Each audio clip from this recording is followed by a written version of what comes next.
The NCAA wanted to make a number of changes in the offseason, and we saw all of the headlines last week. But did they make a difference? We go over that in today's Be Different podcast.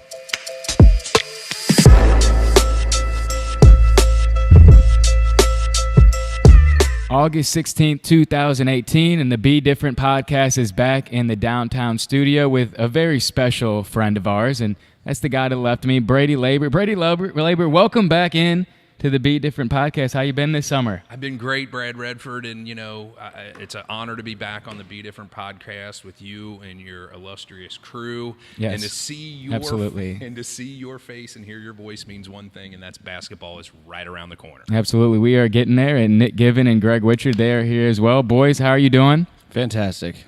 I'm good. I'm illustrious. I like that, so thank you. That was good. Why don't you compliment us like that, Brad? I feel like I generally compliment you guys all the time, and if I don't do it on air, then I definitely do it off air through text messages, emails, phone calls. I mean, I am offering you guys positivity and energy at all times. That's what we do on the podcast. Sure. Well, and today we are going to take a look at some of the rule changes that the NCAA put out last week. We saw all of the headlines, changes with players and agent relationships, changes in possibly the July schedule, changes in maybe some of the administration and what coaches and presidents are expected when it comes to situations within college basketball. And initially, when you saw those headlines, Brady, what were your initial thoughts when you saw them? Well, you keep saying it in tenses of possible changes, maybe changes, and I'm honestly just as confused as ever. But because of the ambiguity of the rules, and that is a word I've heard, it basically just creates more debate than anything, and that's kind of what we're here to do today. So what we would like to do first is just let's run through all of the rules, because I think when you go and you watch ESPN, you immediately get an opinion, right? You get a quick take from Jay Billis, you get a quick take from Gary Parrish, which is good, and they're well informed, but maybe let's run through every single rule just to ensure that we're all on the same page, and then after that we'll kind of break them down a little bit and offer our opinions. Let's do it. So there was a lot there. It was kind of hard to work through. Last week when we had the podcast, it had literally just popped up that night, and none of us really had enough time to look over them. So we're going to break it down into 4 different areas. So we'll say A, B, C, D. A will start with possible pending changes from the NBA and the NBA Players Association, as well as the NCAA has the UAAA, the Uniform Athlete Agent Act. So these changes will be implemented depending on the NBA Players Association as well as the UAAA changing. So, and this is going to be, we're going to talk about first high school player-agent relationships and then college player-agent relationships. So what was proposed is that players identified at the high school level as elite prospects by USA Basketball, this will allow players to hire an agent after July 1st before their senior year. Yeah. So, well, Brad, it's one of those deals where, okay, elite basketball players, who nominates those players to go in front of the board to be judged as an elite player? Because there's thousands of players out there, and you've got to whittle it down to a certain number. What's that number? Which I don't see that as being clear. So a lot of this is, like you said, pending, because it seems like this is a broad brush that obviously has to be whittled down to an exact science, and I think we're really far from that. But those are important questions to try to figure out here as we move forward. Yep, and the NBA Players Association would have to change the one-and-done rule for this to go into effect. But yeah, you're right, a little bit vague on what elite prospects means and how USA Basketball will determine who those players will be. But interesting to see that there's a possibility that high school players might at some point be able to have these agent relationships as early as 16 or 17 years old, depending on how old or young they are before their senior year. So that's the first pending change. The second one would be for college player-agent relationships. This will allow for players to return to school if they go undrafted, which sounds like a really good headline, and it looks like and it seems like it opens up to every college player. That's really not the case. These are only for players who are invited to the NBA Combine, which is a very, very few number. Mark Emmert was quoted that this rule would really only affect an average of 3 players every single year. So only college players with that NBA Combine invite will be able to go through the Combine and then come back to college. So once the NBA draft happens, if you get drafted in the first round, second round, or you don't get drafted, you have till Monday that next week at 5 p.m. to let your athletic director know you'll be coming back to school. So that's still a pending change. That one will not be immediately implemented into college basketball. Yeah, and again, we're talking about the NBA Players Association contract, the labor agreement. That doesn't even expire for 2 more years. So we're obviously looking into the future. But, the college player agent thing, I think that's a good thing. I think players should be, and their families, should be able to be informed properly as opposed to coming to their own conclusions to create a situation where they're only going to hear what they want to hear. They're going to get an expert opinion if they have a relationship with an agent. Of course, you have to police that as far as impermissible benefits. But the thing that really is a red flag for me as far as being able to go through the process and come back to school, like you said, the average they're figuring is 3 players. This past year, 30 players went into the evaluation process, which is the NBA Combine, who were underclassmen, and were not drafted. And only 5 of them were able to come back to school, or chose not to come back to school. 30 of them could have.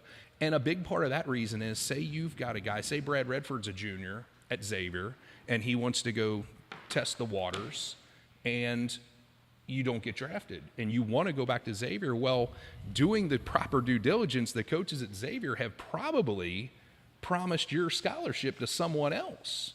So that's a trickle-down effect of, would you expand the number of scholarships to each school in order to kind of forecast this kind of thing? And quite frankly, mid-major programs probably don't fall into this, network or possibility, but you still have to do it for every school. So then you've got the possibility of mid-majors having, say, 20 scholarships to prevent from this, where a high major doesn't need 20 scholarships. And as you know, at Xavier is just one example, and they're not the only school that do it. You get 13 scholarships. They only use 10 or 11 anyway, because you don't want a disgruntled player at the end of your bench on scholarship who doesn't play, who's just going to transfer anyway. So I think it's meant to be good, but the rule, it just isn't going to be effective, I think, in its application because of all the things they really haven't thought about as far as this goes. So it's probably a great thing that this is probably 2 years in the making. Yeah, and I think that was, at least now when, people within the committee that made some of these decisions and then open it up to more of a public landscape, I think their understanding right now is they want this to at least start the discussion now, and then hopefully these changes will be implemented and be more detailed moving forward. So there's definitely a lot in this that isn't complete, right? Mm-hmm. A lot of the stuff that we're talking about right now is very vague. What is elite prospects in USA basketball? How is this truly affecting players? We really don't know that yet, and I don't think that they do either. So those are kind of the pending changes. We're now going to move into some of the immediate changes that will be affecting players. College players will now be able to receive an NBA evaluation. This will give them an actual relationship with an agent. And that will be able to happen after any season. So after a freshman year, a player can reach out to an agent, have conversation. The agent is allowed to pay for the player to travel, to accept meals, lodging for evaluation purposes. But once the player decides to go back to college, then they have to terminate that relationship, or they have to go pro, which at that point they would obviously be able to continue that relationship with the agent. And how long is that relationship terminated for? I would think that would just be for a school year. Yeah, I don't know how do you have to take the phone number out of your out of your contacts, and then you can no longer sit here and watch you block this guy's number, and then of course he probably has 5 cell phones, so you'd have his other 4 cell phones. I mean, yeah, these are all rules again, and this is apparently going to be one that's going to be permanent, or at least for the time being, or in an introductory stage. I mean, it sounds good, but is it real? Is it a real prospect that you can police this? Because at the end of the day, Brad, these kids, these players should want proper NBA evaluations. Let's be real, man. You go to college in order to put yourself in the best position to get a job once you're out of college. And just because you have the prospects of being a professional athlete, a lot of times that's taken away from you. And that's not a good model for academia at all. And that is what we're talking about here, right? This is academia who happens to have a special program for really good basketball players or really good football players or whatever to get them the job they need. Just because a chemistry program isn't set up the way athletics are, you shouldn't penalize the athlete to be properly evaluated to go into the field of work that they are, quote unquote, studying for. So I don't think that's a bad thing that the agents are involved. And again, maybe it just comes down to some tweaking to make it clearly effective. It just doesn't. None of these take into account the black market, which is really the issue why all of these are coming out. So I don't know how you police an agent giving a player money, and that's kind of what's complicated about what has been done here. Is it almost makes it easier for that black market to survive. I mean, what's stopping an agent now? It's going to be easier to have access to players because you are allowed that by the NCAA now. If you're under the NCAA Undergraduate Advisory Committee as an agent, but now it almost seems like it's almost easier to move that black market forward. And of course, there's going to be a black market in anything you do in life. And who's to say that black market doesn't seep into the NCAA itself? There's so many possibilities of how that can happen. And again, it should be all of these rules should be for the benefit of the players. And that's what you've got to get to the bottom of, is make sure that the players are the one who benefit the most as opposed to the people that are making the money off the players. All right, we'll move over to the next one.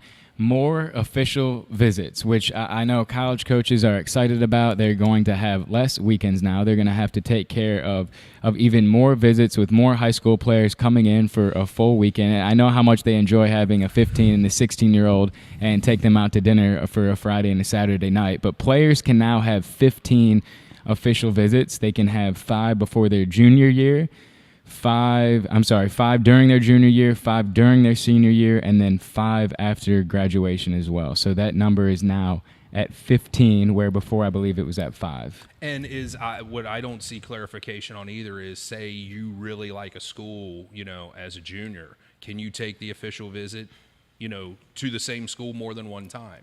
So I think you can take this. You can go to the same school once in a calendar year. Correct. So that's my understanding. Right, so and that's fine. So if you decide to take an official to Duke as a junior, you can do it as a senior. You can do it again as a senior. Yeah, that sounds fine. I don't see why not. Again, it makes the coaches work a little bit harder, but what's wrong with that? These guys are making really good money to be able to do this stuff. And that's something a lot of times an assistant coach is in charge of, because at the end of the day, this as well as anybody. It's the assistant coach that does the legwork, and the head coach closes the deal in any kind of college sport to recruit. And a lot of times they might have them, that first official visit where you show the parents everywhere, show them the classrooms, the facilities or whatever. And then at about 6, 7 o'clock in the evening, you're turned over to one of your quote-unquote future teammates, and that's where the real fun begins. And we'll just talk about that on a different Especially podcast. if you go to Louisville, right? Or, Louisville now maybe not anymore now that Chris Mack is there. maybe Rick Pitino was there. You're having a lot of fun, but with Chris Mack in the house, it could be a little bit different. That guy runs a tight ship now, We'll see. At one point, U of L was definitely the front runner in that. That's for sure.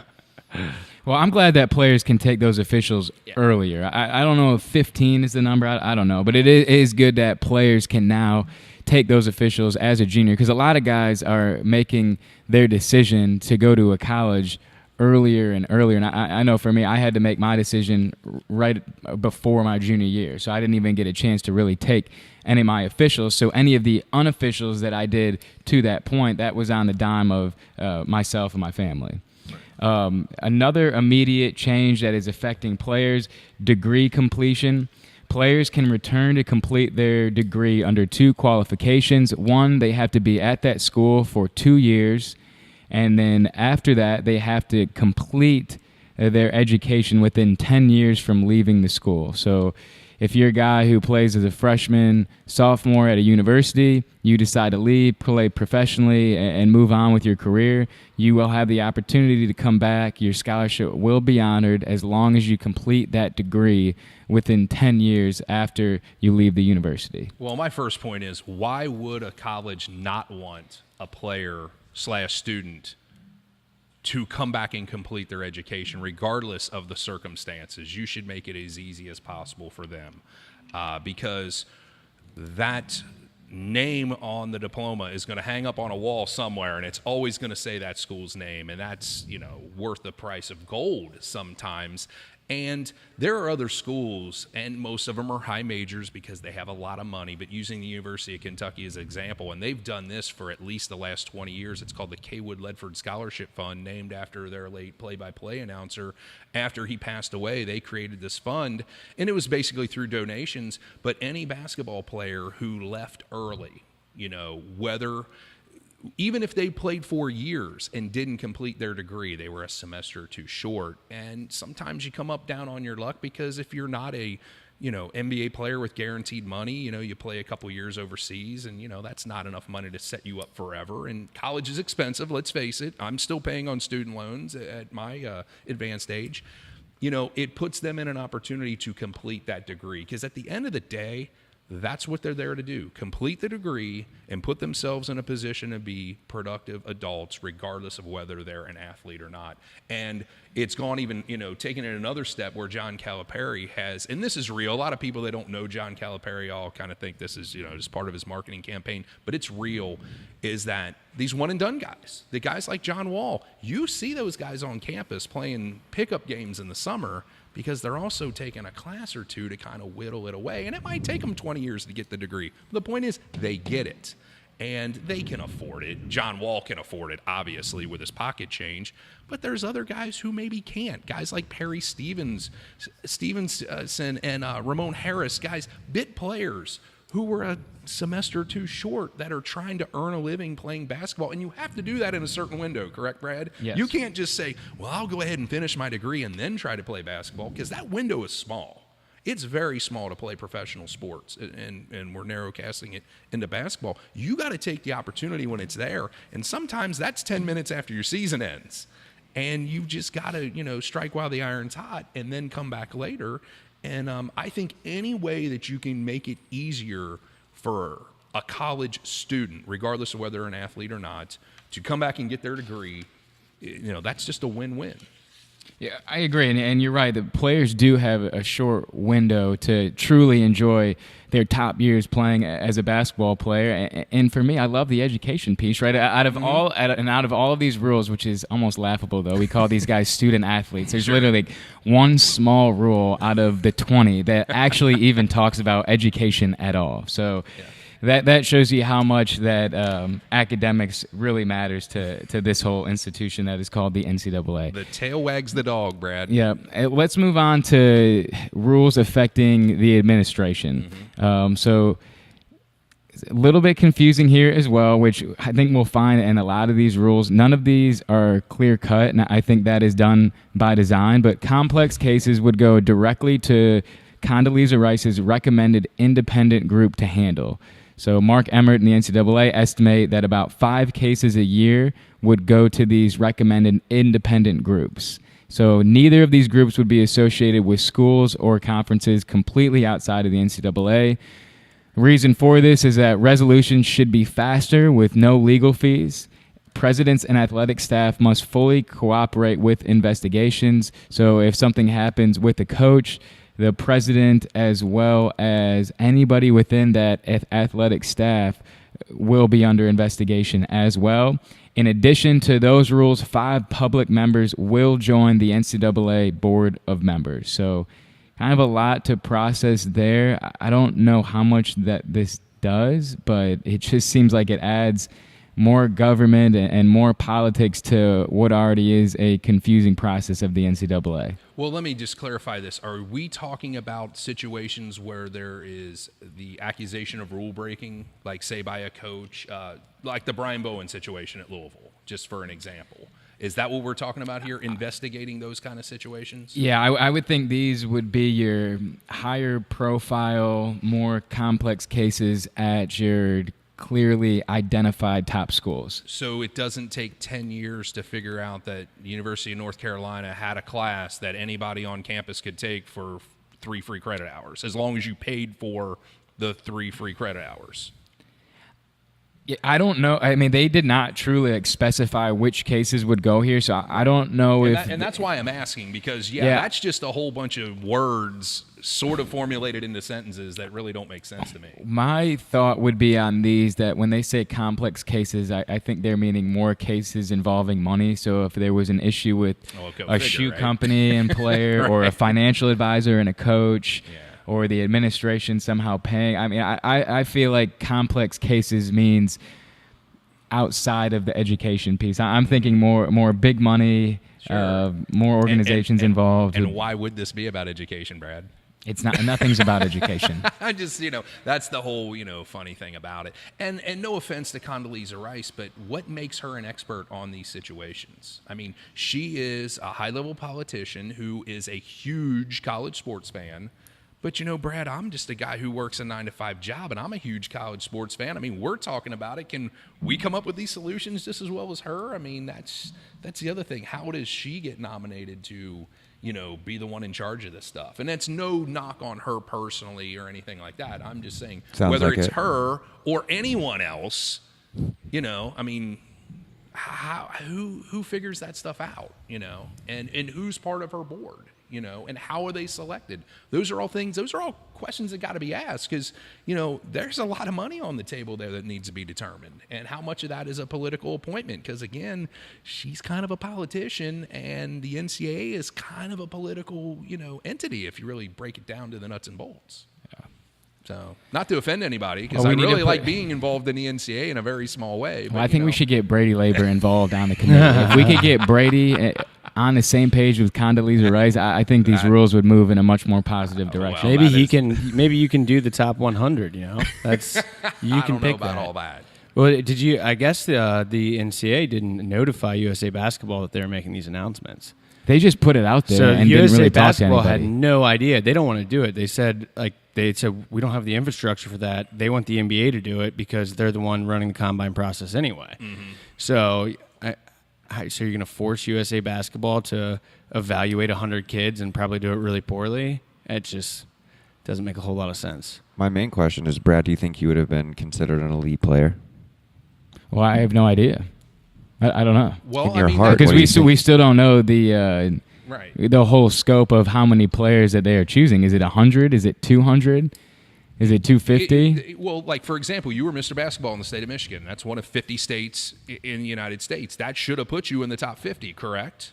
I don't think it would have put me in the top 200. But what I'm saying, what's your guidelines? I mean, to be voted or earned or appointed, whatever the word is, to be the best player in each state, you would think that that's an automatic pass to be part of that. Not necessarily true because, what's an NBA team really looking for, blah, blah, blah. But, I mean, you've got an argument, obviously, to be involved in that list. Just do you think you would have got more free stuff? Well, absolutely. Yeah. He got plenty of free stuff. Don't let him try to sandbag you on that. I guess I don't see why they're making it so small that only certain players can talk to agents. Because even if you're a guy that's going to a mid-major school and you're not necessarily considered a top prospect yet. Like C.J. McCollum or something. Yeah, like you should still be able to talk with an agent basically saying, what can I do to get here? Or, what do I need to show to maybe not play in the NBA, but to play in Italy or to play in Germany? Having a relationship with an agent, those top guys within college basketball, they should make money from those guys. I mean, they're obviously worth a ton of money, but even a guy at a mid-level school, he can use that relationship with an agent in a positive way, and there probably is an understanding there that he's not going to pay him, but that agent probably, it helps him to have a good relationship with a guy that plays 4 years in college so that when he gets out, he has an understanding of who that kid is and maybe what type of environment that he'll be successful in. So I don't like them only allowing those top prospects to have those relationships with an agent. Because if the way they're talking about it right now is strictly from an education and an evaluation piece from the agent to the player. So why would we limit that to only the guys at the top are deemed elite prospects? Well, especially when there's so many kids that think they're an elite player. They're told they're an elite player. You can't blame them. I mean, the adults in their life are telling them what to do, and we're raised as children to listen to the adults regardless of whether they're right or wrong. So, yeah, they've already got a preconceived notion of what their evaluation process is in their own head. And who knows? They could be a late bloomer. You talked about C.J. McCollum, and there's plenty of guys just like that. Look at the NBA draft. Look at NBA players. And what I like to do when I watch the NBA is, figure out who those players were. Where did they go to college? And I'm like, man, that guy, that name's sort of familiar. But then, you Google it and you go, oh, yeah, that guy. Watched him play once in the NCAA tournament. Had a really good game, and now he's a pro guy because of maybe something that happened just in March or, on a larger stage. So, yeah, I mean, there's so many ways to, judge, quote unquote, an elite player. I mean, that process is going to be really tough.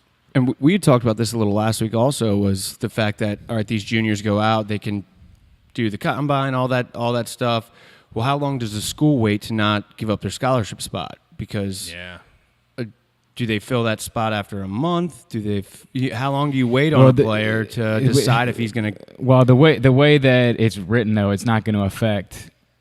It only affect 3 or 4 guys. So I don't think that will become a huge issue with players coming back from the combine. But if they do come back, if they are one of those 3 or 4 guys and their spot's already given up, then they essentially have to transfer to another school. And do they have to sit out a year? Sit out a year, or do you relax that policy? Which I think the sitting out for a year, a lot of times, I'm pro player a lot, and I know that when it was talked about that, and this is in all sports, not just men's basketball, where you would transfer and not have to sit out a year. Mm-hmm. I'm involved with summer baseball, and there's a big problem with that, college coaches are not going to send summer baseball players to play summer ball if that rule changes, because they can easily go, because you can only put 4 players on a team from one school per summer college team. So if you hang out with a guy that you've known or develop a relationship, you can be recruited. You're a recruitable athlete year round. Mm-hmm. And I've been told by at least one high level college baseball coach that says, I will never send another guy out for the summer if that rule changes, because I'm not going to lose a player just because he was a teammate with a guy on a summer ball team. Yeah. And that kind of thing is going to happen,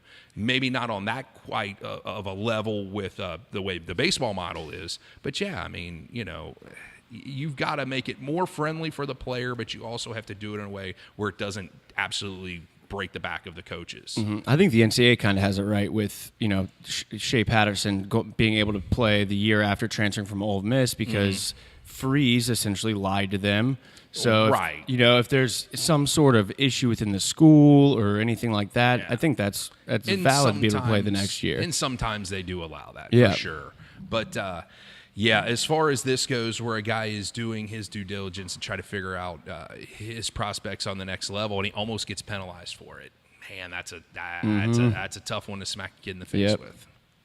All right, the last rule change we'll kind of go over here will be the exclusive NCAA events that will be offered to high school players. So the July period, obviously a big period for coaches in terms of recruiting players and for those players to get seen as well. And we talked about it a little bit before going on, but it's that July period has been fantastic, not just for your top prospects, but for guys that might play at the D2 level or the D3 level or the NAIA level. So it's been a really good period, and it is kind of working that July period now, but now there's going to be 4 regional events that have been proposed by the NCAA, but they did not go into detail in terms of what those will be, when those will be run, and how that will affect the current July schedule. But more change coming to that recruiting period, which likely for coaches will mean more days on the road and more events that they'll have to attend. Yeah, well, my whole thing with the AAU, I know, has the reputation of being a cesspool, and in a lot of cases, it was clearly earned. But not all of AAU is bad,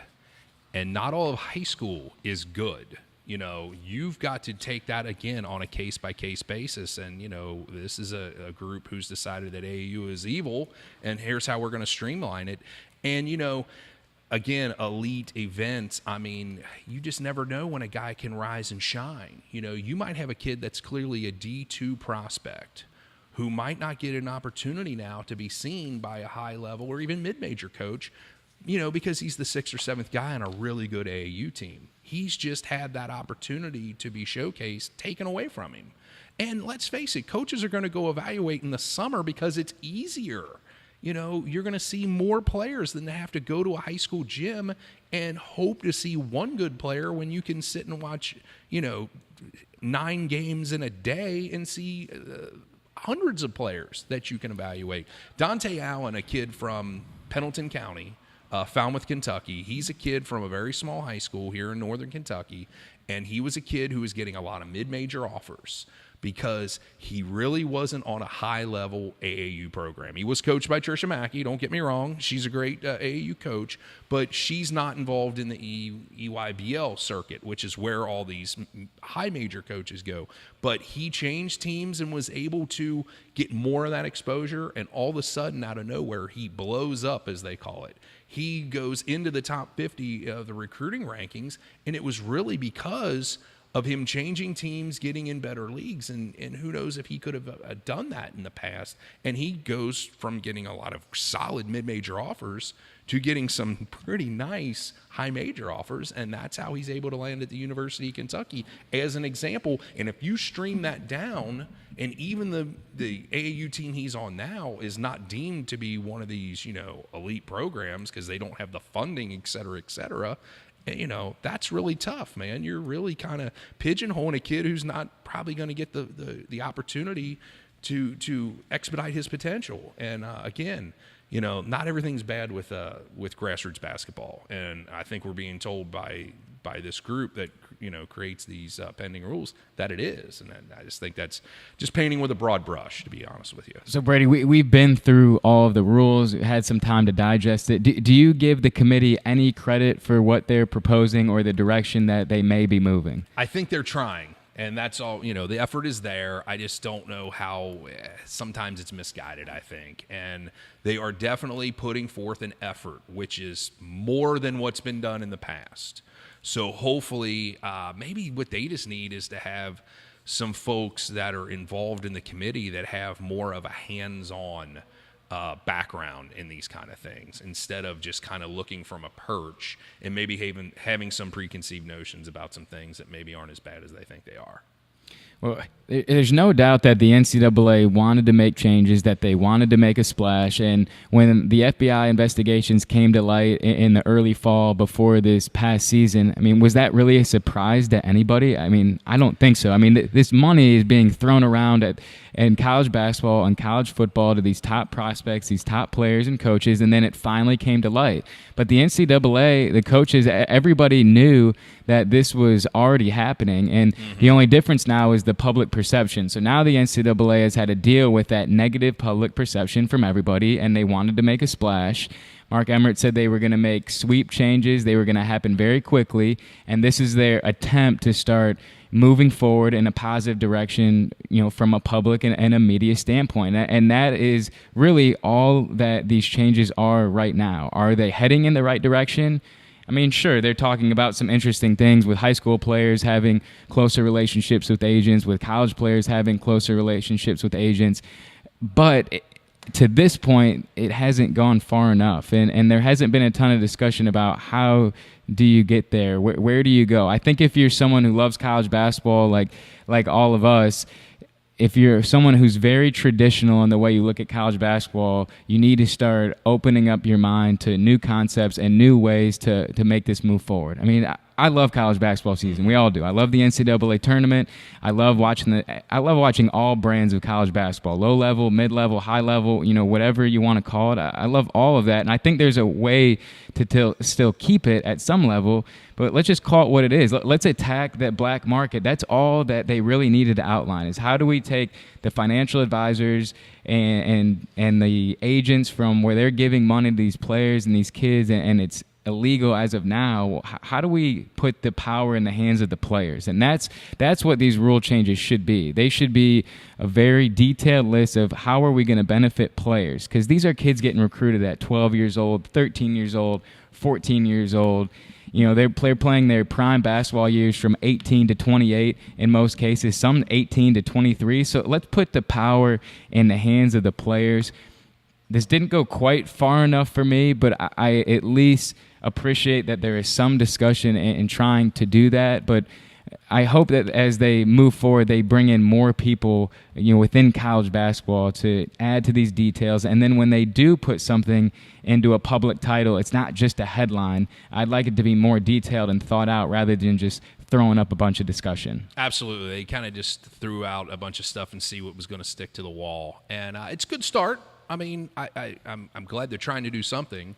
And, yeah, but maybe it's got to be thought out a little bit more. And that just proves how difficult this stuff's really going to be to try to really get down to the bottom of this and make it. And it's never going to be perfect. But definitely I like the fact that there is an attempt because clearly some things need to be cleaned up because for the FBI to be involved in your business, that is definitely not a good business model. So hopefully this is a step in the right direction, but this is far from the conclusion or the solution. I think this is many years in the making, as proof by a lot of this depends on the NBA Players Association labor agreement. So, hopefully some things get tweaked and, it'll all make it better for us as college basketball fans. Yeah, but still nothing, though, about making money off player likeness or your name or anything of that nature. So none of that was discussed. That was a big issue that they completely stayed away from, at least to this point.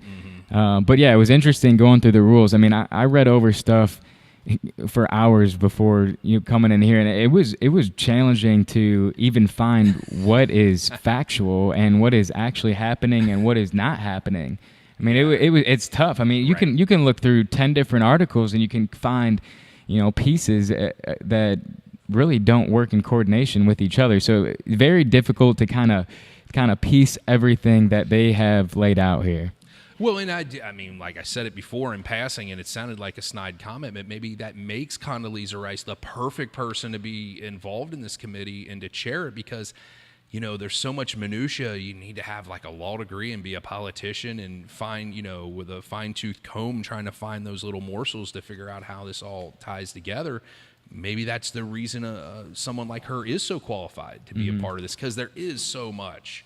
I mean, that rule book is thousands and thousands of pages thick for a reason, and maybe that's part of the reason. Maybe that needs to be thinned down.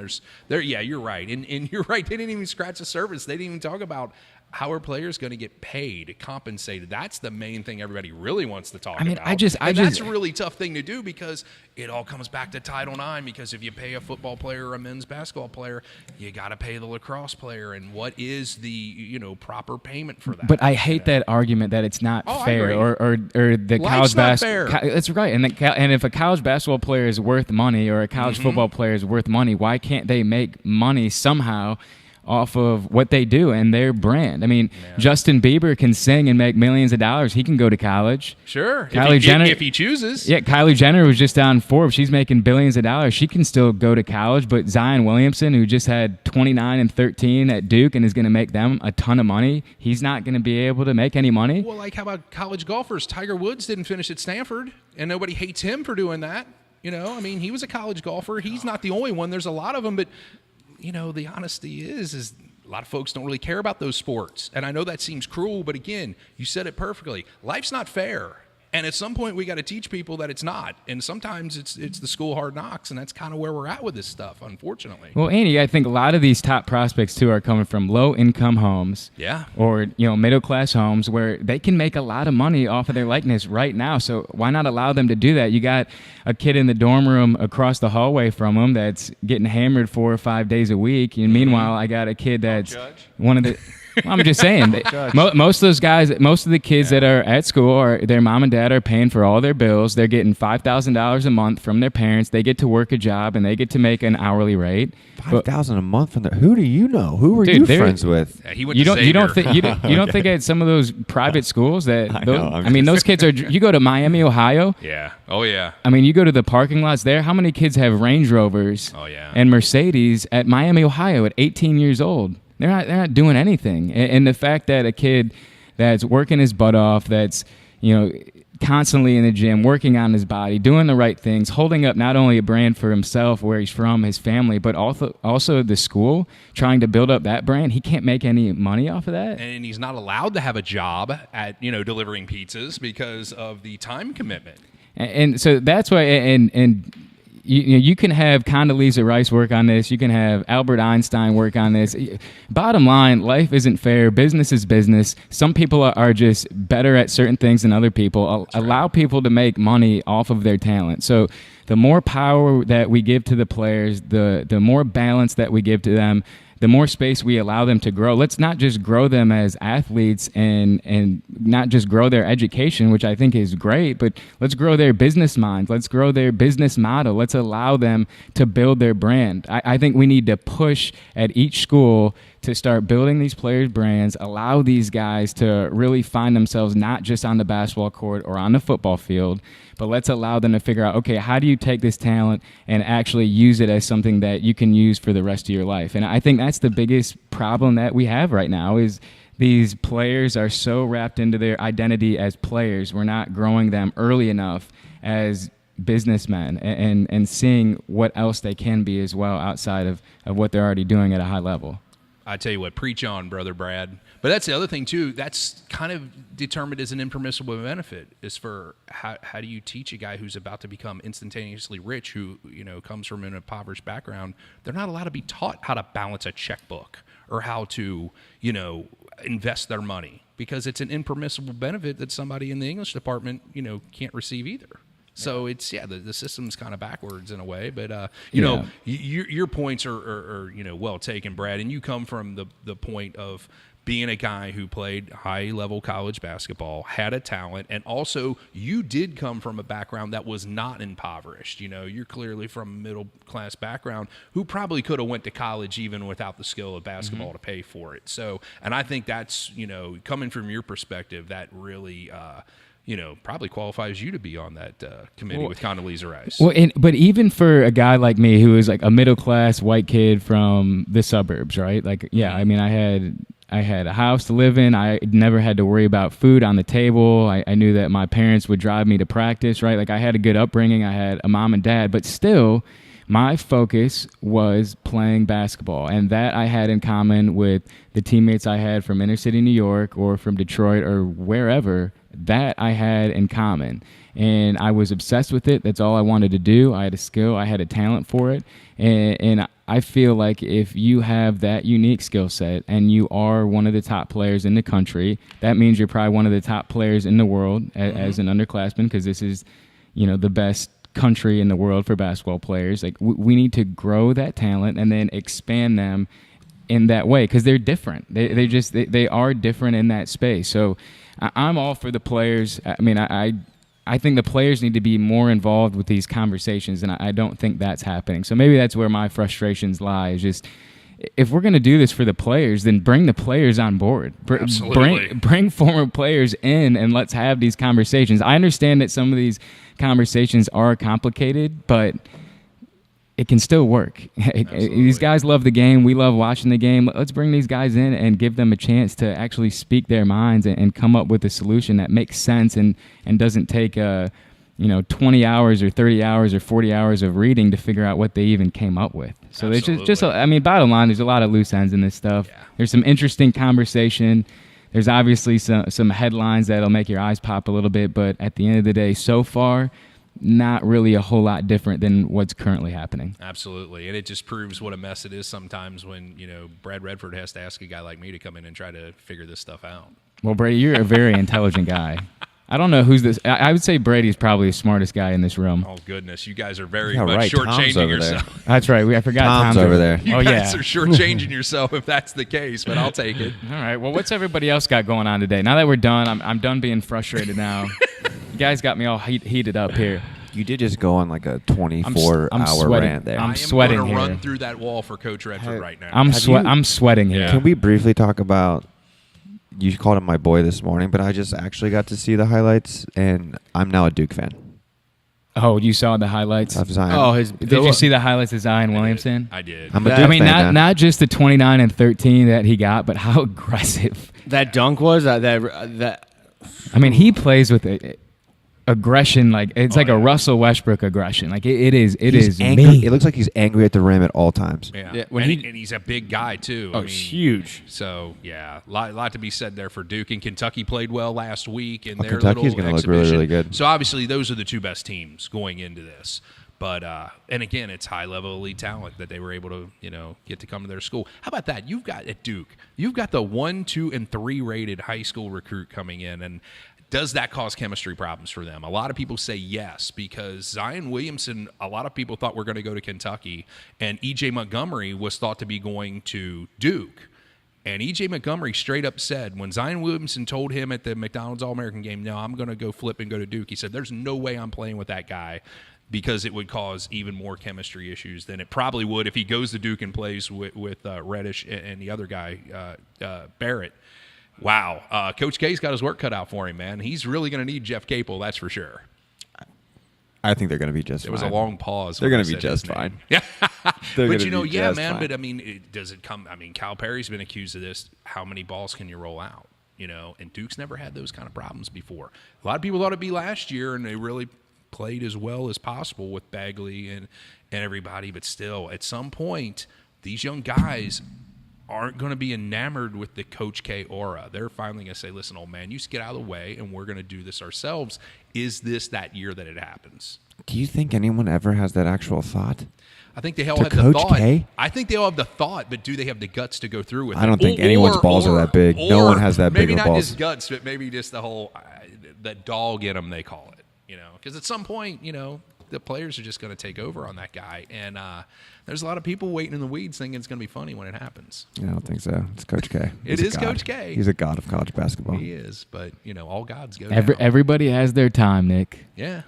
Oh, Everybody has their time in the train sun. Of Coach K over I here. love Coach K. Yeah. I'm just saying everyone has their time in the sun. It may not be today, may not be tomorrow. Do you want to know something really cool? Go ahead. Just a little off topic. Kobe Bryant made $680 million in his NBA career.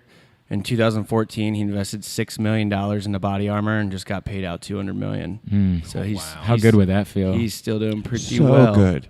Pretty It feels well. so good. Yeah. You have no idea what I would do There's if I a got guy that. that did not go to college, and obviously is a darn good businessman. Yeah. Yep. I would have to say.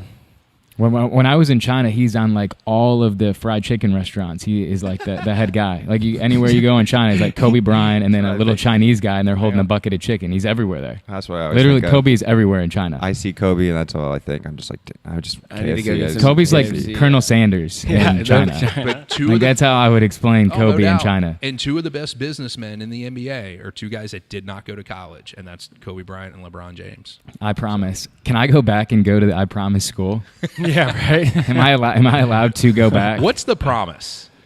That you get paid for that college is paid for. I mean, I Oh, know okay. that, Oh, but okay. I what just really wanted is to- that promise? I pledge allegiance to LeBron Yeah. of the Los Angeles Lakers. For now, until he goes back to the Cavs. LeBron is funny though. I think everything that LeBron is doing is great. I think it's fantastic. But I also find it funny that he thinks he is like Muhammad Ali or like this like figure. Where like Muhammad Ali didn't have to tell people that That's he was right. making a difference. Where LeBron has to tell people I'm making a difference. Yeah. I'm doing this. Like you go into the I Promise school, it's a picture of LeBron and Muhammad Ali right next to each other. It's like, LeBron, if you're doing what you're supposed to be doing, people are gonna say that Yeah. for you. No one had to. Somebody should paint that for you. Yeah, don't like, get you it shouldn't be the painted one yourself. designing it with who you like. It shouldn't be like LeBron's like Malcolm X, Muhammad, me. God, I think that's where like people have problems with LeBron, and that's where I still have issues It's the letter with LeBron. to himself, like that he wrote himself. He's so self-absorbed, and I root for LeBron, and he's one of the best players of all time, no doubt. And you could argue he's the best player of all time, but God, he's just like so strange, man. Wow. Wow, you're What is getting that? even more angry. It seems like knocking over your kombucha. Are you gonna be all right at work today? I am just I'm in one of those moods today, man. Oh, man. I'm in one of those moods. Brett? But am I off though? No. I mean, watch LeBron in his interviews, like how serious like he takes himself. He thinks he's this philosopher. I think LeBron had a pretty It's good like- game today, and LeBron did okay. I mean, look how great I am. Look at my school and everything. I hate him. It's so weird. I go so up and down with LeBron. Like I hate it. I do too. I loved LeBron Yeah, I do early too. on. Then I hated him when he went to Miami. Loved him when he came back, and now I can't figure it out. Yeah, I can't certainly figure it want out. to love LeBron James. He doesn't make it easy. Yeah, and people are probably going to be upset at me. Everyone's giving. I'm applauding him for what he's done with the school. Oh yeah, it's really I'm just awesome. saying, just let it agree. happen. Just make the school.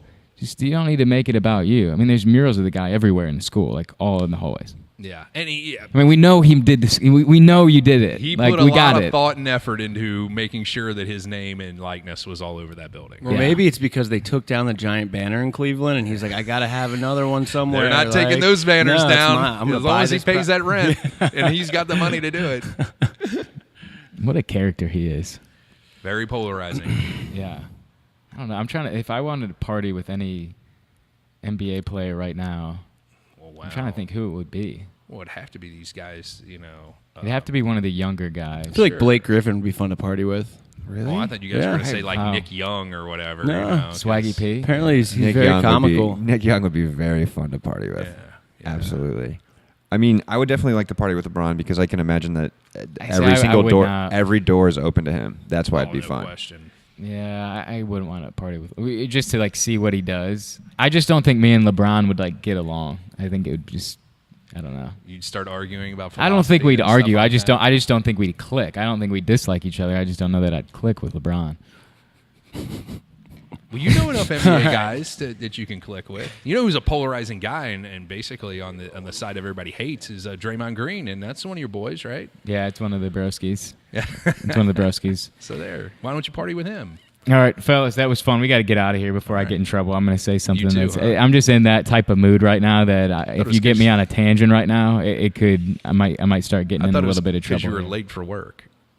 Oh, That too, right? you got to be careful. I think my boss listens to this podcast. Well, good. Yeah. So, anyways, that was good. College basketball changes. We really don't know where the heck it's going yet, but we hope we somehow made it a little bit easier for everybody to digest. And for the Be Different podcast, we will be back next week. Brady Labor, thank you as always for coming in. We'll have you back on probably a lot once college basketball Sure. here starts here I in a say couple we should, months. So probably do a Horizon League preseason we'll- breakdown, We'll right? have to do Horizon League, Northern Kentucky, Yep. maybe touch on Kentucky as well, because I know how much you and Nick Given will want to and talk you, about that. You see I'll actually care about that one. I Yeah. like prep and everything. Well, we'll do let's do like a Do 'em all. preseason Sure. setup here in about a month or so. I tell you what, Miami's going to become relevant at some point. The Red Hawks. All right, we'll I go think Red- they have I think they have a good coaching staff in place, and it's a tough place to recruit to. But I think they're going to do a really good job. All right, well, good stuff as always. And for Brad Redford and the Be Different podcast, we are out of here.